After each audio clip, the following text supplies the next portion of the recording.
Hola, ¿cómo están? Bienvenidos a una nueva visión semanal de los mercados internacionales, en donde estaremos hablando del comportamiento de las bolsas, qué podemos esperar de cara a la próxima semana y preguntas y respuestas. Quisiera partir hablándoles nuevamente de este Investor Summit. Ya quedan pocas entradas y se realizará este próximo 3 de diciembre. Aún están con oferta, quedan pocas unidades, así que desde ya súmense a este gran evento que realizaremos el 3 de diciembre, día sábado, en el Hotel Renaissance en Santiago. Estará hablando Tomás Casanegra sobre Value Investing y obviamente tendremos muchas sorpresas al hablar de cómo poder invertir mejor de cara al próximo año, el 2023. Así que desde ya, invitados, si pueden inscribirse, pueden comprar su entrada en el link que compartiremos. El comportamiento de las bolsas de la última semana fue muy positivo, subiendo el Standard & Poor's 500 un 5,8% y el Nasdaq cerca de un 9%. Y todo esto se debe a la buena cifra de inflación que ya comentaremos. Por otra parte, cae la volatilidad. Es habitual que esto ocurra cuando suben las bolsas. El Bitcoin se desploma y acá tenemos algunos comentarios que realizar. El petróleo también cae un 4,1%, el oro sube un 5,8% y el cobre cerca de un 7%. Una semana muy positiva en donde, como ha sido la tónica en temporada de resultados, todo prácticamente verde,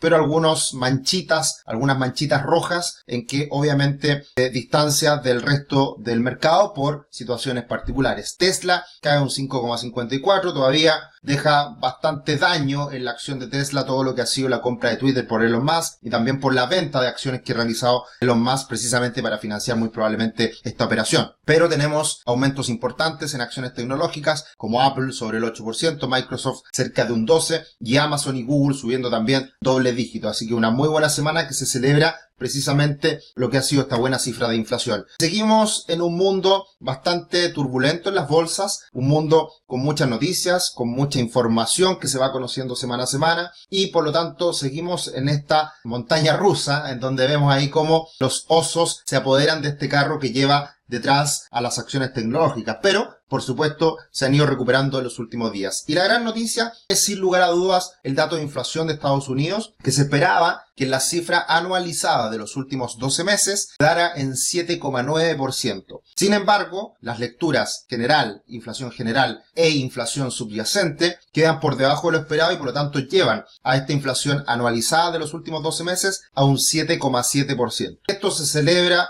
con locura, fue realmente una fiesta lo que pasó el día jueves y se extendió hasta el día viernes, en donde tuvimos un alza importante en la bolsa, una caída en las tasas de interés y un desplome en el dólar, lo cual veníamos anticipando de cierta manera una tendencia alcista en el dólar que si se lograba romper podía venir una caída importante del dólar a nivel global. Y eso fue lo que precisamente ocurrió. Acá tenemos las cifras gráficamente mostradas, digamos, con una caída importante en la inflación general, que es la línea amarilla, ya situándose cerca de este 7,7%. La inflación subyacente un poquito más estable y por lo menos dejando de subir en el último tiempo. Así que veremos cómo sigue la evolución de esta inflación, pero por supuesto sigue siendo el dato por lejos más importante que se está conociendo mes a mes. Y por supuesto la actualización en lo que es las perspectivas a futuro de lo que haga la Reserva Federal se moderaron. Veníamos conociendo semana tras semana hace muchos meses que la curva de lo que viene siendo la tasa de interés en Estados Unidos de la Reserva Federal venía superando semana a semana estos máximos a los cuales llegaría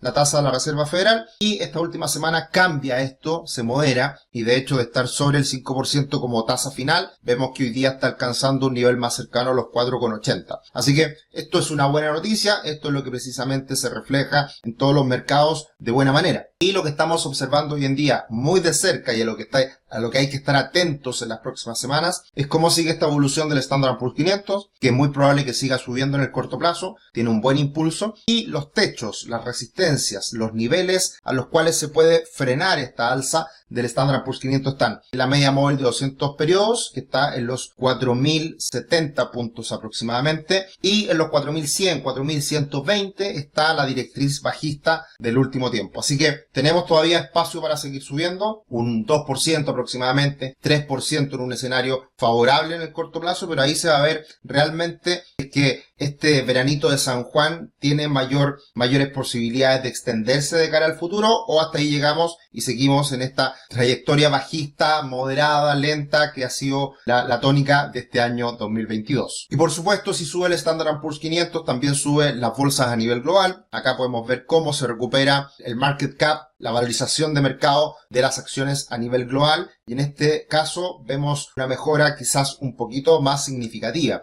y eso se puede atribuir a otros mercados que también están teniendo un mejor panorama. Y por lo tanto, si se dan cuenta acá y trazamos una línea imaginaria bajista, se está rompiendo precisamente esos niveles de resistencia de esta línea bajista imaginaria. Así que buenas noticias, una recuperación importante esta última semana, y vamos a ver hasta cuándo llega esta recuperación. Y algo que no habíamos hecho hace ya muchas semanas es comparar diferentes mercados. Cómo ha sido la evolución este año de bolsas como la de Chile, bolsas de los mercados emergentes y acciones tecnológicas de alto riesgo como son las de Arca Investment o Arca Innovation, en este caso que es el Arca K. Y podemos ver cómo la bolsa chilena precisamente es una de las pocas que se salva este año en el mundo, todo esto medido en dólares, donde la bolsa de Chile en dólares sube un 15% prácticamente este año, cuando la bolsa norteamericana, el Standard & Poor's 500, cae un 15%, cuando las acciones de los mercados emergentes caen un 21% y cuando las acciones tecnológicas caen un 27%. ¿Cuál es el alumno el peor de la clase? Lo que ha sido la tónica este año, acciones tecnológicas de alto riesgo, que se creó toda esta burbuja el año pasado con el icono de esto que es precisamente Arca Innovation. Y hay mucho de eso también en lo que hablaremos más adelante relacionado al mundo de las criptomonedas. Lo que hay que tener en consideración es que claramente con esta caída en bolsa, la relación precio-utilidad de las FANG+, de las acciones tecnológicas más grandes, ha caído de manera importante. Y esto es muy relevante a tener en consideración de cara al futuro, porque son empresas que probablemente moderaron su crecimiento, ya no están creciendo a las tasas enormes que habíamos visto anteriormente. Esto no quiere decir que sean empresas poco rentables, son empresas que ganan mucho dinero y que tienen una buena posición financiera, y por lo tanto el tener un ratio precio-utilidad en 19 lo hace ser una oportunidad, lo hace ser una inversión atractiva pensando en el mediano y largo plazo. Ahí obviamente hay diferencias en lo que puede hacer la acción de Meta, diferencias con lo que hace Microsoft, Apple, Amazon. Ahí obviamente hay que evaluar cuál es o cuáles son las mejores alternativas dentro de estas acciones más. Pero sin lugar a dudas, hoy en día se están haciendo atractivas en términos de valorización, porque siguen siendo las líderes del mercado y con ganancias que hoy en día son atractivas pensando en el mediano y largo plazo. Y un análisis interesante que hizo esta última semana Charlie Pilelo es algo contraintuitivo, que básicamente es mucho de la filosofía nuestra, en el sentido de que hay que comprar cuando las cosas están mal y vender cuando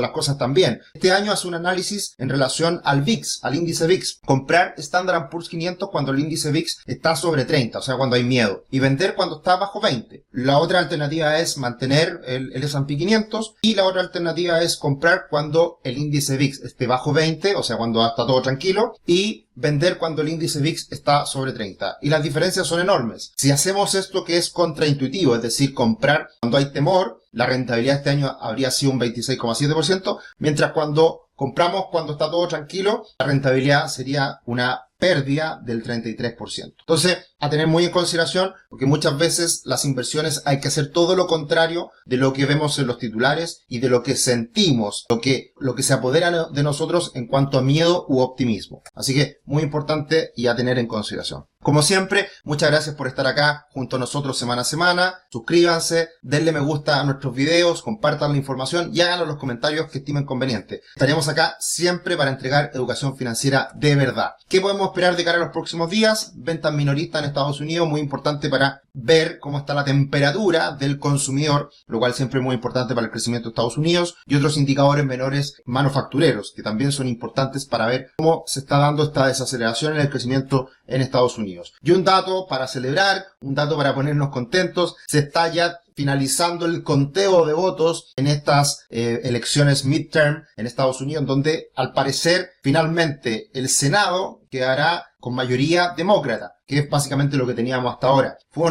una elección muy peleada, y por lo tanto se elimina esa incertidumbre, que de todas formas es una incertidumbre menor respecto a lo que estamos acostumbrados en Latinoamérica, pero igual incertidumbre, y lo que dice la estadística es que después de las elecciones midterm en Estados Unidos, desde el año 1950 en adelante, es que los próximos 6 meses las bolsas suben en el 100% de las veces, con un retorno mediano del 17 y un promedio del 14,5, y después de un año la bolsa sube en un 100% de las veces con un retorno mediano del 14 y un promedio del 15,3. Así que este es un dato muy bueno pensando en el mediano plazo, pensando aquí a los 6, 12 meses, que ya se elimina esta incertidumbre, y posterior a esto han sido históricamente en su totalidad meses muy positivos para la bolsa. Y sin duda la noticia de la semana fue este desastre en el mundo cripto, en donde la segunda empresa más grande, FTX, se declara en bancarrota, una empresa que llegó a valer por fondos que fue adquiriendo y por la inversión que se fue haciendo en este gigante de las criptomonedas hasta 32 billions. Este hombre que aparece en pantalla fue un billonario con una fortuna de más de 20.000 millones de dólares, 16.000 millones, ahí he visto mucha información, y hoy día todo este imperio se convierte en cero. Y esto muchas veces pasa cuando hay burbujas. Esto muchas veces pasa en que no hay pilares sólidos que sostengan este tipo de inventos. Acá todo se hablaba de la confianza, del cambio del mundo, y finalmente las mismas prácticas se han visto. Se hablaba en la semana que si esto realmente es un fraude, como se está contemplando, sería el fraude más grande, incluso superior a Enron. Así que hay que ver que estar muy atento a lo que pasa con esta noticia, que está en desarrollo y que también puede seguir teniendo impacto en el mundo de las criptomonedas. Y algo muy importante también, sentimiento contrario. Este hombre salió en la portada de la revista Fortune en agosto, en la revista de agosto-septiembre, hace nada, como el próximo Warren Buffett. Y precisamente a las pocas semanas, pocos meses después, todo se derrumba. Suele ser que las portadas de las revistas tienen un muy mal timing, y puede ser porque esas revistas las escriben periodistas y no las escriben hombres financieros que muchas veces tienen opiniones un poquito más estrictas respecto a lo que pasa detrás de una empresa. Así que ojo con esto, no va a cambiar. Hay que tenerlo en cuenta y es positivo, de hecho, estar atento a las portadas, porque muchas veces pasa lo contrario. Entonces debemos estar muy atentos a lo que pase con el Bitcoin, si es que se mantiene bajo estos 17.000, 18.000 dólares que era el soporte anterior, ahora resistencia. Como ya hemos venido diciendo con anterioridad, es probable que de romperse este nivel, en como estamos ahora, 16.600, 16.500, tienen potencial para seguir cayendo hasta los 12.000 aproximadamente, que es la próxima zona de soporte importante, y que a partir de este desangre que se está dando, de finalmente se esté dando esta pérdida de confianza precisamente en el mundo cripto, puede llevar a que se generen muchas más distorsiones, muchas más caídas que pueden ser importantes y que generen un dolor ya real, mucho más poderoso en el mercado de las criptomonedas. Algunas de las consultas que nos han hecho en estos últimos días, la verdad que muchas felicitaciones como siempre, y Felipe nos dice, ¿qué opinas sobre lo que dijo Jerome Powell en la última reunión sobre si llegan a apretar mucho los mercados subiendo las tasas pueden ocupar su herramienta, imprimir dinero? ¿Crees